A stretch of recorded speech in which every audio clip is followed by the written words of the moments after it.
we got overrun on one of the targets, and I had been blown up into a room. I thought I was dying, and I had heard myself say, "You're dead." I could remember me repeating, "I'm dead, I'm dead, I'm dead." And my body's like, "Yep, if you want to be dead, just keep saying that because we're not going to respond." Like all my cells were like, "Okay, we're just going to sit here." And my wife and I was having dreams about literally, you have dreams when you're dying about your family. I've heard everybody say that. And in that half a second that seemed like a lifetime, my wife, Stacy, grabbed my face in my dream and said, "Don't fear dying. It makes you weak. I want you to fight your way back to us. Either come fight, but don't sit there." That was how I processed what she was saying. And I rallied. And in the process of rallying, I found out that simple wins. Welcome to the Spartan Up podcast with Joe De Sena, founder and CEO of Spartan Race. We are talking about overcoming obstacles. The same way we teach people to get over obstacles on the course, we will teach you here on the Spartan Up podcast to get over obstacles in your mind. Today's guest, Navy SEAL Thom Shea, served for 23 years with distinguished valor, earning a Silver Star, a Bronze Star with Valor, and a Presidential Unit Citation. The author of 3 Simple Things, Leading During Chaos, and the founder of Unbreakable Leadership, tells Joe the 3 key principles to thrive in chaotic times, and his 6-hour daily baseline for success. This episode of Spartan Up is brought to you by Gone Rogue high-protein chips. Visit Amazon or GoneRogueSnacks.com and use the promo code Spartan25 to get 25% off. Joe De Sena here, founder and CEO of Spartan. And I've got a special guest on the Spartan Up podcast today, Thom Shea, 23-year retired Navy SEAL. This guy is a badass. Welcome, Thom. Thanks, Joe. And brother, I apologize that we were not unable to get you down here for the shoot. Past 2 days, we were shooting out past a mile, and it would have been fun to let you experience that. You know, the funny thing is, I wish I was down there shooting with you. My friend sent me a text yesterday, an image of, a sketched out figure that he was shooting from 50 yards. He was shooting an AR-15. And just funny that you're out there shooting. I'm getting people are sending me text messages of targets they're hitting. So there's a lot of shooting going on right now. Well, it's hunting season, so everybody's all enamored with guns. I only get a small amount of time that I can go do it, and I take advantage of it. Because you're writing books most of the time. No, that's just because I have 2 books out doesn't mean I write a lot. I spent a lot of time helping leaders during challenging moments, and that's what I do for a living now. Well, I am challenged, and I'm trying to be a good leader. So I'm glad you're on. I'm glad you're on the show. What my father used to say, and he was not in the military, and we grew up in a neighborhood that was all organized crime. So maybe it had its form of I wouldn't even compare it to the military. It was just a crazy place. But he used to say, you got to be confident. You got to have self-esteem. People are not going to follow behind you if you don't have that air about you that, hey, we're going to take this hill. Is that the kind of stuff you teach? As much as I think confidence is important, it's probably the 5th level of importance. Clarity and the ability to manage chaos, I think, is the top level of importance. And so having spent 23 years in the worst chaotic situations that you could imagine as a man, I found a way to boil it down to something that's learnable, and it's effective. And I believe in taking those basic things that can be learned and taking them to the point where they all fall apart. And that's what I do with clients. So, that may not make sense, but take everything that's basic to the level at which it falls apart and then tweak it a little bit. Yeah. So let's get into it if we can. I don't want to take any book sales away from you, so don't give away too much information. Mm-hmm. But here I am. I'm in a very chaotic situation, shut down in 45 countries, can't put on events, had to furlough a giant part of the staff, have pissed off staff, have pissed off customers. I mean, I've just pissed everybody off, right? And and I got to somehow I got to inspire and lead and keep the team that's on motivated so that we're getting stuff done. So when the world opens back up, we hit the ground running. And some days I feel like I'm doing an okay job. This morning so far has been a job. Any tips? Oh, yes, but it's not necessarily regarding your situation, it's everybody's. During these chaotic moments, like we all got kicked. We all got kicked in the butt. And what I found to be true as a SEAL and as somebody negotiating these obstacles now is it doesn't matter what the world gives you. You have to live your life. So I broke that down into what I call 3 simple things that are not negotiable in life. And it doesn't matter. It doesn't matter if you have the COVID. And so that being the case, during these shutdowns, remind everybody that we're going to continue. It's just going to look different, but stay on point, like stay on point of your health, which is usually the first thing that falls in despair is when people get chaotic, they don't work out. Not necessarily in the people that follow you, but leaders get in despair and they fall apart. They don't check themselves physically and they neglect the relationships that are key. And what I found to be truth in the SEAL teams is you got to stay in shape all the time and you have to keep the tight relationships that are valuable in the team and at home on point all the time. And it's very uncomfortable.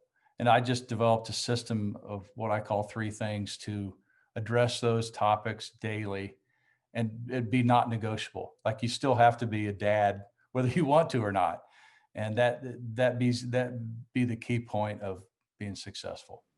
So that makes sense to me. Going back to my dad, and it happens to all of us. Otherwise, you wouldn't have wrote the book, right? Like when the shit starts hitting the fan, you might start eating devil dogs and Twinkies and not taking care of yourself, right? Because those are comfort foods for whatever reason.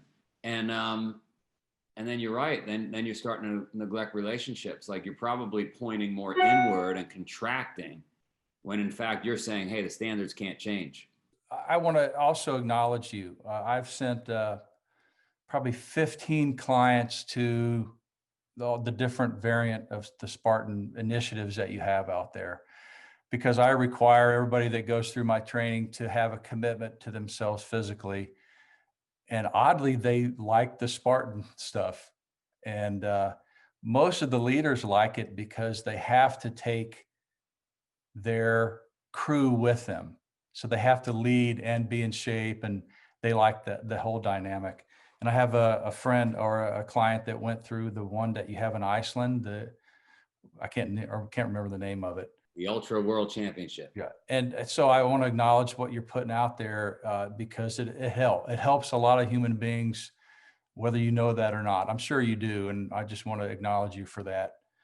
And, so all the athletes, like literally, I have to remind my clients, and just a reminder, all the Spartan racers.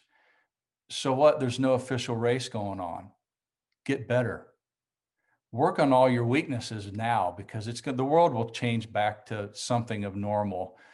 And if you're not careful, all the people that worked on themselves are going to surpass the ones that were on the top, and just keep after it. So you get a longer break than you thought. Yeah, I mean, a silly example would be, but it's hard to do, like you said. But a silly example would be with my children. I said, look, you guys play sports. Girls play soccer, the boys wrestle.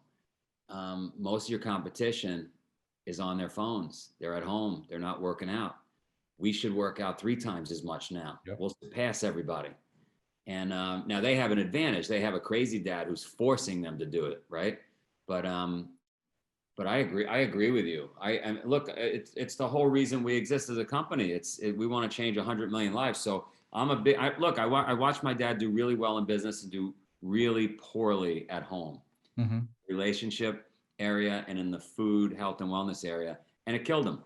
He died probably 30 years too early. So So it's beyond being a good leader. It's also like, if you like your time on the planet, you probably want to listen to Thom Shea. Yeah, that's what I found. And when I retired 7 years ago now, I had written a manuscript to my kids of all things that a SEAL should write to. And I wrote what I called 13 lessons to my kids. And one of those lessons was parents are important, whether you want them to be or not. And the original title of that book, that was then called Unbreakable, was originally Spartan Woman, because I wanted my kids to know that men literally suck unless they have a strong woman. And I wanted them to know that. And I'd gone through a divorce because I got to realize that firsthand, that if women aren't strong, men are really different. And I didn't try to steal from your namology there at all, but so that what I found is, in retirement, training leaders in organizations, that no matter what I did for them, there was a drain that I couldn't account for. And that drain was the bullshit going on at home. Like, it was more important me to solve the marriage issue. Like, how do you treat a spouse? And miraculously, when the spouse stuff works, the businesses bloom at a level that they couldn't before. And health is correspondent to how well your relationship is at home. And having trained now 415 executives in the past 7 years, that's the referral. They're like, hey, you need to bring Thom in because relationship coach. And I'm like, please, I'm not a relationship coach, but I found it to be important. Like, if you don't have great people in your life, you can't get off the X every day. And is it like, when you meet the execs, 400 plus execs, is it that simple? Is it like, hey, we're going to get your health and wellness in shape, and we're going to get your relationships in shape? Or is it, do you ascertain where they stand for, like, what do you do? The idea is I'm going to show you a formula, like a written down formula. And I want to show you the things that prevent you from being successful. And oddly, when you put the words into the formula, it works 100% of the time. But what I found to be true is I have to address 3 points of failure. The first one is people don't know how to focus. Like, there's actually a process to focusing, and they don't. They never get taught how to focus. So that's the long enduring part of the training, is learning how to focus, mental, physical, and be a process. The second one is ego and emotion, and teaching athletes, teaching leaders, teaching women, whoever, about emotions and ego. When they learn that, they are profoundly affected, because emotions are why people make bad decisions, not good ones. Like, you don't ever make a good decision emotionally. Athletes make horrible decisions because they base decisions on how they feel. They base the next day on how they feel emotionally. And there's an actual thing to do to learn how to deal with that differently. And then the third tool to success is how to fail. Like, literally, program failure makes you better. You can see it in the Spartan race every time. What do you do when things don't work out? That's what you should train to do. Train to not working out, train till it fails. Like, do something until you can't do it anymore. Now you're going to start to learn. And then taking executives to failure is uncomfortable because they don't like that. They feel that failure is not the solution. Well, as a leader, you better get used to failing, because everything falls apart every day that ends in Y, whether your head's in the ground or not. So those 3 processes become a long, enduring training that I wish I could shorten it, but I haven't been able to do it in less than 90 days. We got to get, once I'm able to get people to come back to the office. Right now, I'm finding that challenging. We got to get you in there. So focus, don't make decisions emotionally, and then embrace failure. Yep. Embrace it, like, train for it. Yeah. Which was the great thing about being a SEAL, is because it was all failure. Nothing ever works out. And if it does, they'll just make it worse. And that lifestyle became a great way to be, is get used to things not being well ever. And raising 3 kids, it was a great way to be a dad because nothing ever worked out, in my opinion. And now my daughter finally graduated beautifully from West Point this year, and she's in pilot training in Alabama. And she embraces things when they're bad. And so she's good at the bad things. So she's able to do really well at that leadership stuff that they ask officers to do. I love it. I love it. And congrats on that graduation. A buddy of mine just went into West Point, beautiful campus. You must be a very proud dad. Yeah, isn't that the most beautiful campus that you could ever, to walk through or participate in? Yeah. And my dad was a graduate. I went and then sucked and failed out after 3 years, and my daughter breezed through like it wasn't an issue at all. That's awesome. And I mean, is it as simple as taking, if we wanted to just give some bite-sized pieces to our audience, the Spartan audience, is it as simple as those 3 things? We'll be right back to this interview, but I want to talk to you a little bit about Gone Rogue chips. These are not your ordinary chips. They have less than 2 carbs per ounce. They're made for people like you. They're made from real, fresh chicken, never from frozen, and it's baked to a crunch and seasoned with spices. They have flavors like chicken bacon, barbecue chicken, buffalo-style chicken, teriyaki chicken, and the flavors don't come from bottled smoke flavor. The chicken is smoked in a smokehouse with a blend of hickory hardwoods for an authentic smoky taste. So the Gone Rogue chips, they're light, they're fast, they're great for before or after your workout. They're easy, they're super portable. It's an easy way to get your fix with a crunch of a chip and the protein of a jerky. Visit Amazon or GoneRogueSnacks.com and use the promo code Spartan25 to get 25% off. Is it as simple as those 3 things? Like, hey, don't make decisions emotionally. Make sure you focus, especially in this new world where we're like addicted to devices and our heads are all over the place. And I'm terrible at focusing, but I got to fix that. And then practice failure. Fail the obstacles. Do 30 burpees. Matter of fact, maybe we should start a new Thom Shea race where they go through the Spartan race and they're not allowed to pass any obstacle. They got to do 30 burpees anyway. Do the obstacle and do the burpees. Do the 30 burpees. I like it. I think it's simple, but it's not easy. So transform those 2 words. I can break it down to this. A 6-hour baseline that's not negotiable during everybody's day. 6 hours, wake up, and for 30 minutes, move every joint, turn on all your senses, and either pray or meditate or tell yourself what you're going to do that day. I just develop a process that you have to write down. It kind of would be hard to discuss in detail, but so that's 30 minutes of what I call spiritual time. It's not negotiable and you have to do it every day that ends in Y. And the compounding effect of that 30 minutes of your day is most important that I've seen in anybody's life. And I saw nobody doing it. They just get up, drink coffee, and go to work. So they skip one of the most important steps in the world. You mean of the 400 plus executives you've coached, none of them were doing the 30-minute non-negotiable every morning? No, none of them were doing spiritual time. They would pray, but there has to be, your body has to be able to absorb what you're asking it to do. Not athletically, but emotionally, physically, spiritually. You have to turn on the system, and nobody was doing that. So 30 minutes spiritual time. Then oddly, the hardest thing, I can't get a client to do it in less than 3 months. So you have to do all this 6-hour baseline I'm discussing in 21 days. You have to do it for 21 days straight. Once you do that, you'll not be able to stop it.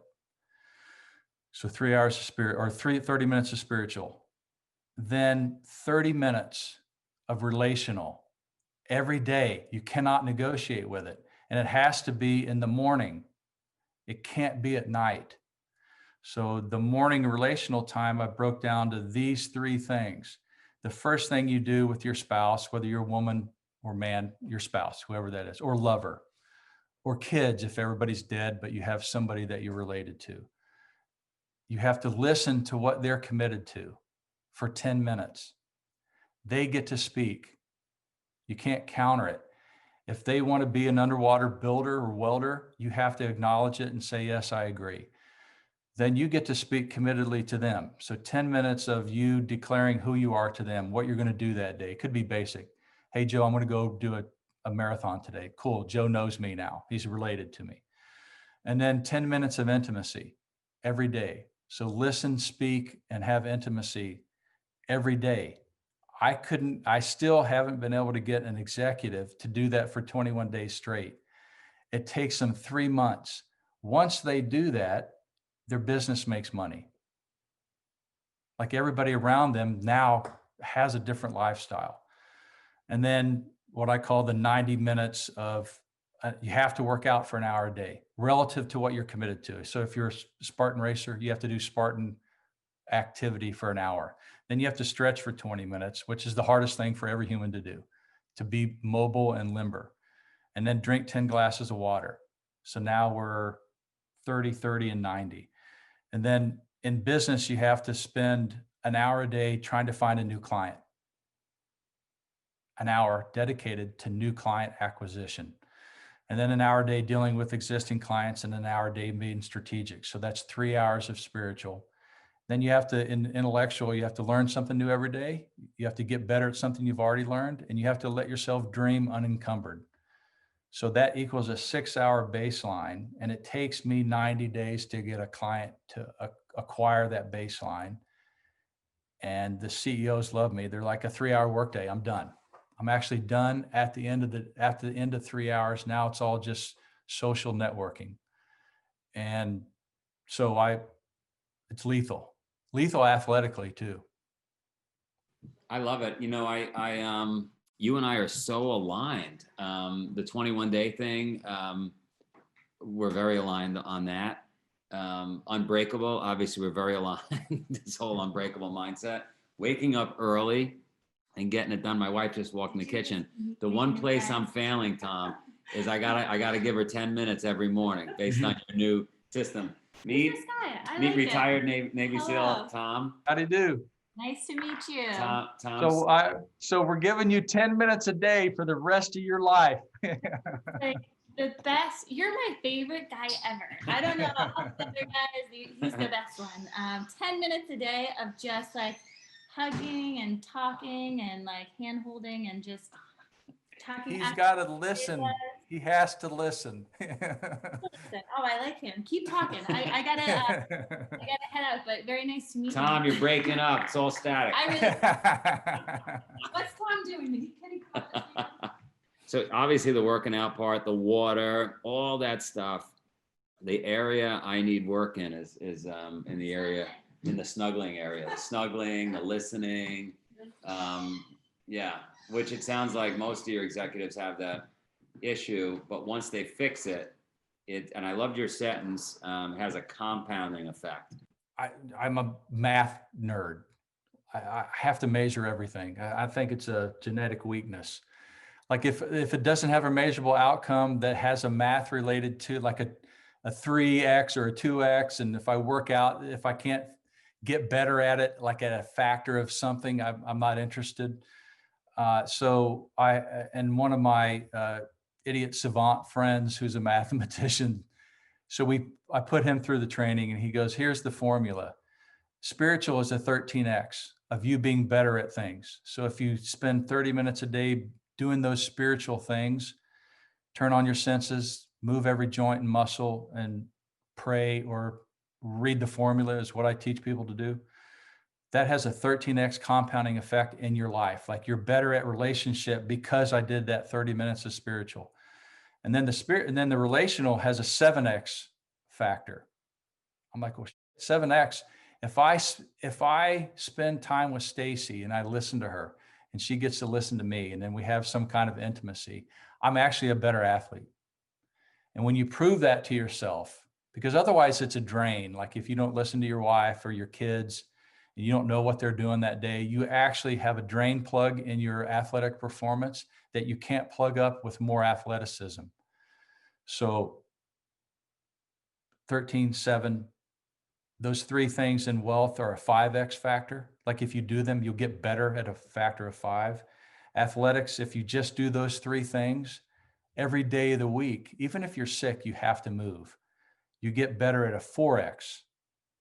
So that'd be an interesting way to look at the mathematics behind, if you want to X factor it, What am I willing to give up each day?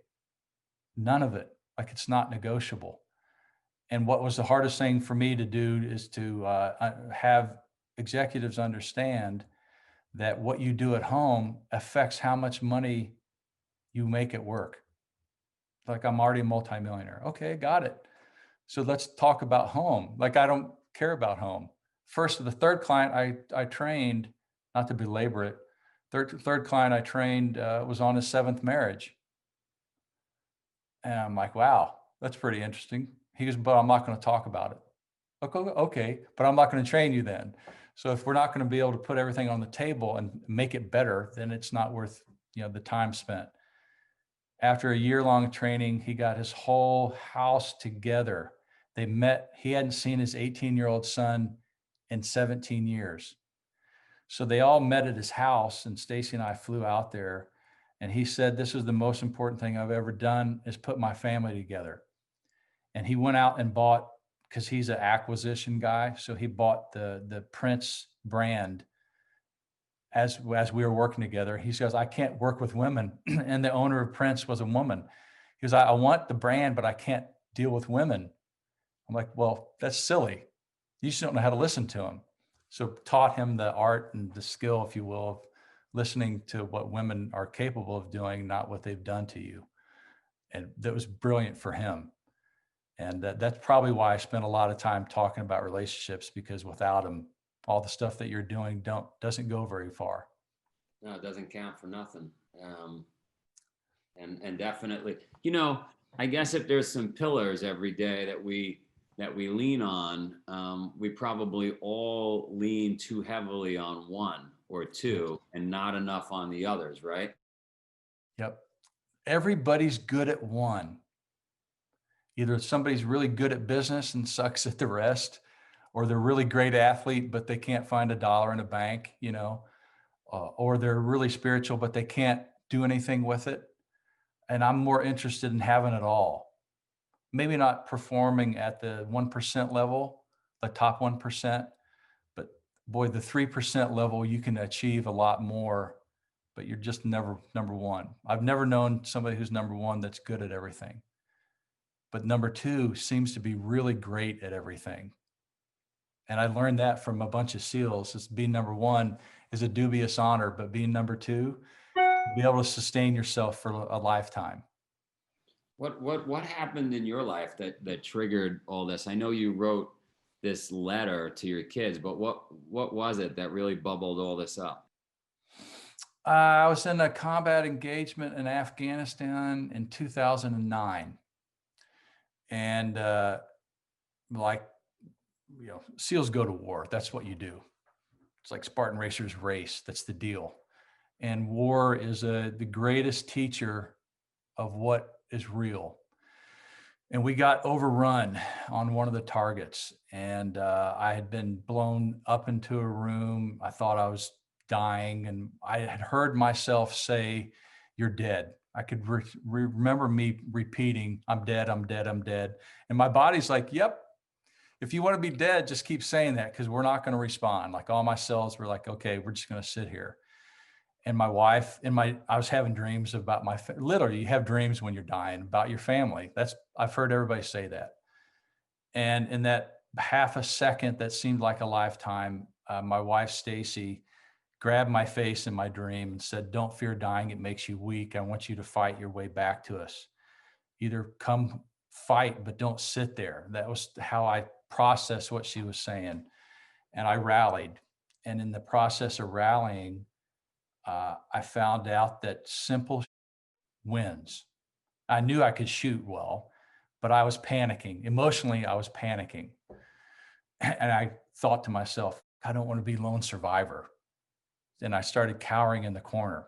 It's hard to admit, but that was the truth. And in that process of getting myself out of the stupid conundrum of combat, I said, I'm just going to take one more step. And that one step is dangerous, So I ended up rallying, shot a guy at 600 yards that had me pinned down in the room I was in, and then found my guys were in the same predicament. They were in a state of, we're all dead. We can't even get out of this space. And we were running out of ammo. So I rallied them by just tasking them to do simple.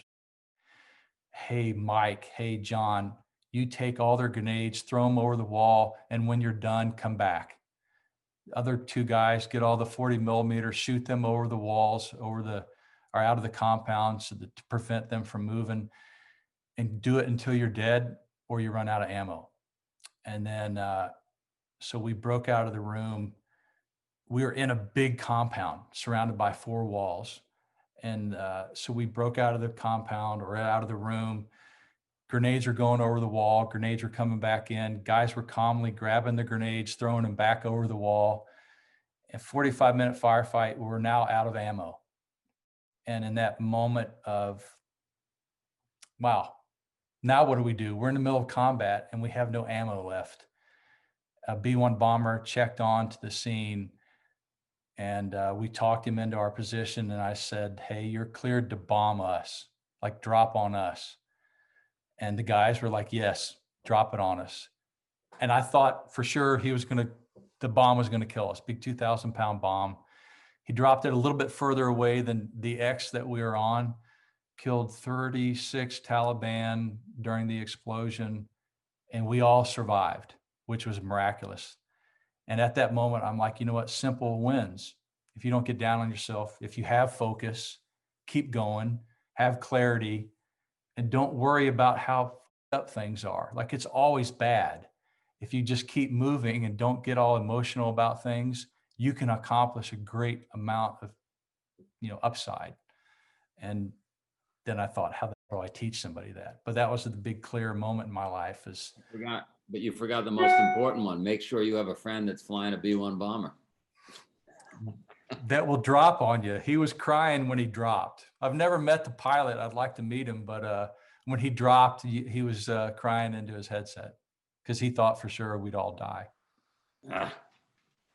That's an incredible story, and it's good to know where the system comes from. But you're right, it's life, right? It's got to be simple. Simple. I bet you probably have a level of what you've seen, how the great athletes do it, and I bet guaranteed they break it down to simple. They practice and practice, and they break it down to not complex movement, very simple. Don't disturb anything. Just make it very, very easy and simple, but do a lot of it. That to me is life. Yeah, we've met a lot of Olympians, right? Control yourself, control your environment, control your situation. Just very, very simple thing. You could have decision fatigue if there's just too much going on, which it sounds like you might have had at that moment. Yeah. But focus on the one. Yeah. Do the one and then do the other one. Yeah. All right, Thom. Thanks for joining. Thank you, sir. This episode of Spartan Up is brought to you by Gone Rogue high-protein chips. Visit Amazon or GoneRogueSnacks.com and use the promo code Spartan25 to get 25% off.